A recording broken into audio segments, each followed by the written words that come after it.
Hello and welcome to this video. So Rob doesn't know what this video is about.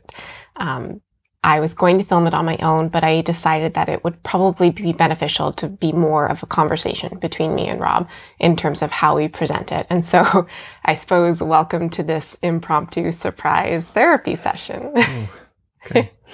Okay, so how do I describe this? So it's something that I think has been coming to my realm of consciousness more often lately. And I think it kind of goes hand in hand with this theme that I've been perpetually talking about on this channel of capacity and whatnot, and becoming more aware of the limitations to my capacity. And I guess just my limitations in general. I think that for a really long time, I operated under the guise of I can do anything I want to be able to do, or I can do anything that I could do before my diagnosis, like kind of taking an empowered stance, which is good and fine, but not being realistic about the very real limitations that living with a chronic mental illness like schizoaffective entail. And so I think that has obviously affected my life, but it's also greatly affected the lives of those around me, and particularly of you, because you are the closest person to me. You are my partner in life. And I think I'm starting to realize the problems that arise as a result of kind of turning a blind eye to barriers that I face, or limitations I may come up against, or just differences in the way I need to go about things. I have it in my mind that I'm going to call this video I Catfished Rob, or something along those lines, because, that's kind of making light, because that's a nice way to make shit things feel a little less shit.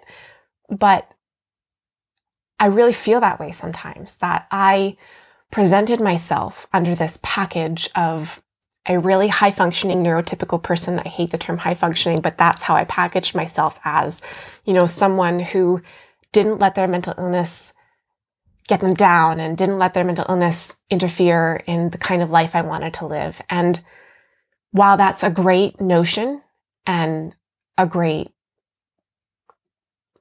was going to say a great goal, but it's not a great goal because it's not realistic.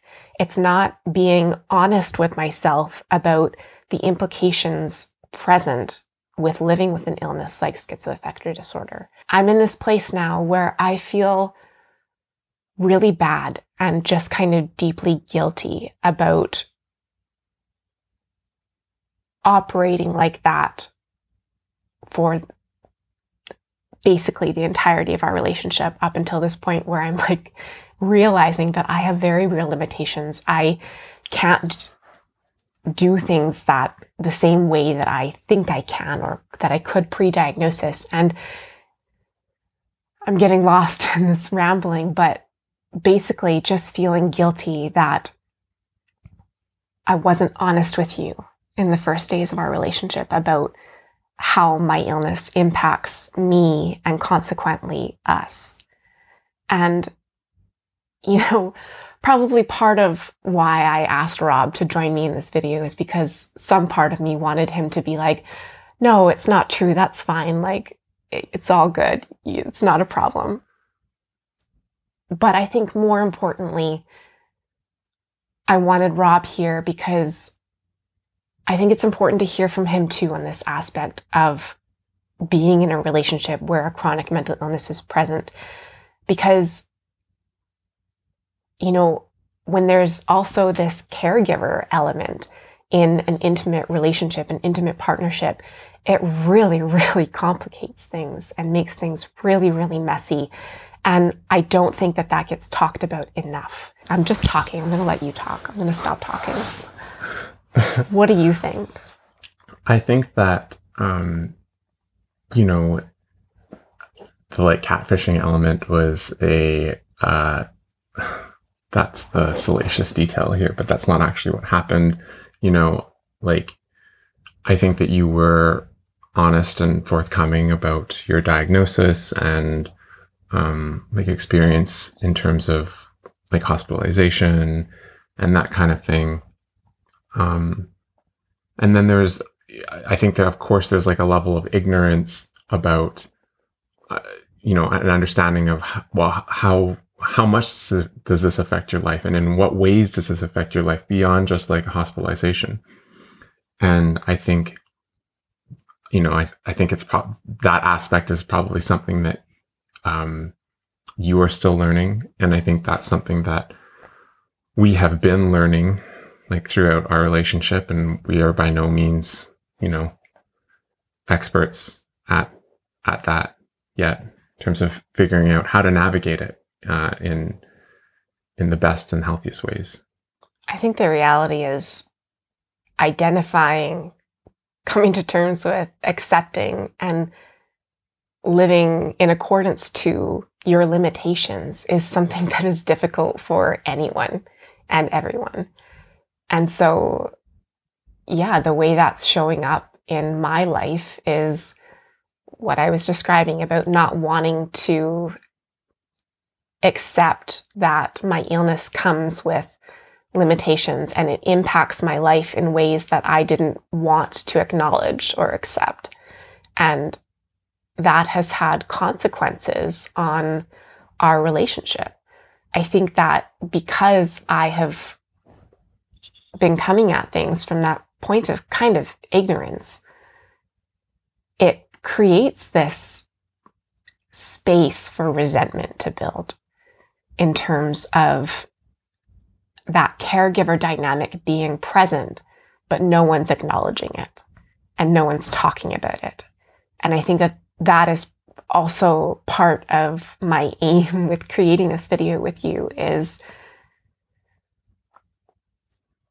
trying to show how it can be talked about. And, you know, I don't know, because we haven't been talking about it. And that's the problem I think I'm struggling with, is feeling really guilty about that, and feeling really guilty about, yeah, just being kind of blissfully ignorant to some of the realities of the chronic mental illness that I bring to the table in our relationship. I mean, I don't know that it's necessarily something that you should feel guilty about, you know? Like, I think it's only actually even in this past year where it's kind of, I would say that like our relationship has always felt a little out of balance, and we've kind of known that as it relates to you living with a chronic mental illness, but we haven't been great about communicating about it, and we haven't been great about like formulating strategies around that.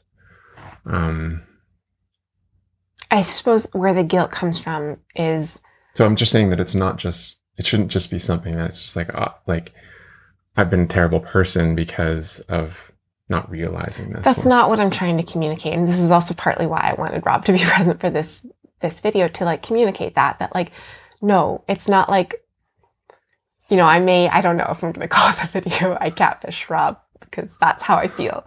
But that's not really what happened. You know, like I was honest in terms of my current, at the time, understanding of my illness with him. But what I feel guilty about is not wanting to accept that there have been limitations and the impact that that has then had on our relationship. And yeah, then both of us, but I think primarily me, not wanting to communicate about my deficits, because that's a hard thing to talk about and to accept and to talk about with my partner, who I want to be equal with. You know, I want to have this really solid, equal partnership.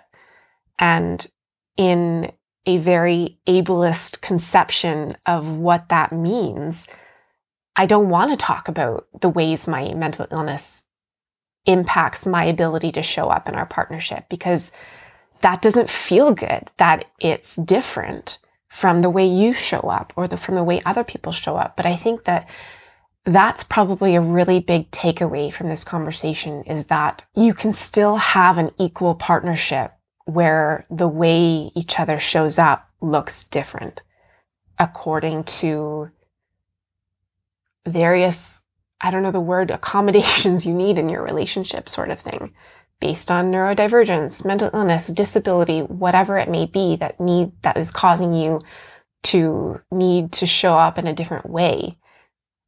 That's okay. But you need to talk about it. And not talking about it is, again, where space is created for resentment to build. I think like through communication, it's probably also easier to accept how things might be out of balance, or in the ways that they might be out of balance. Like, because I think that there's been things in our life where we've identified that things are out of balance, but we just haven't been able to do anything about it. And part of that is not talking about it. But I think part of it is also, if we had better communication about the things that we couldn't change, maybe it would be easier to accept. Yeah. I think that that's the consensus that I'm coming to, is that I need to open myself up to better communication about the differences in how I'm able to show up, and be more honest with myself and then consequently with you about that. And not, I think there's a lot of shame and guilt wrapped up in this, and the desire to not be honest with yourself about that, and to not want to accept those types of realities of living with a chronic mental illness. And perhaps talking about it in a safe way with your partner will also help to mitigate that a little bit. You know, talking about this, I feel like I'm having kind of two conversations in my head. One is how I feel. I'm feeling really guilt-laden and shame-laden and all of these things. And then also trying to keep in mind talking to someone else who might be experiencing these things. And I would never think that way about them. And, you know, wanting to be able to give myself that same grace and compassion in terms of understanding that my neurodivergence, my mental illness is not something that I need to feel guilt or shame over. It's something that is an opportunity to just do things a little bit differently. I guess I need to be honest and more open with myself about those differences and how they show up and affect my life and our life. Do you want to be more specific, like in terms of like what these challenges seem like or are like on a day-to-day basis? It could be things around me not having or not feeling like I have the capacity to do household tasks, or like, you know, really concrete, mundane things like that. Over the weekend, we were at a music festival and I was having symptoms and feeling a little bit overwhelmed with that. And you need to be like, short story. Short story, yeah. Okay. You wanted to go get food at a different place, and I didn't want to separate because I needed to be with someone who felt safe in that place. It was like a overwhelming social experience. It was a very overwhelming social experience. It felt like a bit of a metaphor. It felt like a metaphor I for this. got lost in that as well, just like thinking about that experience as a metaphor. Yeah. Yeah.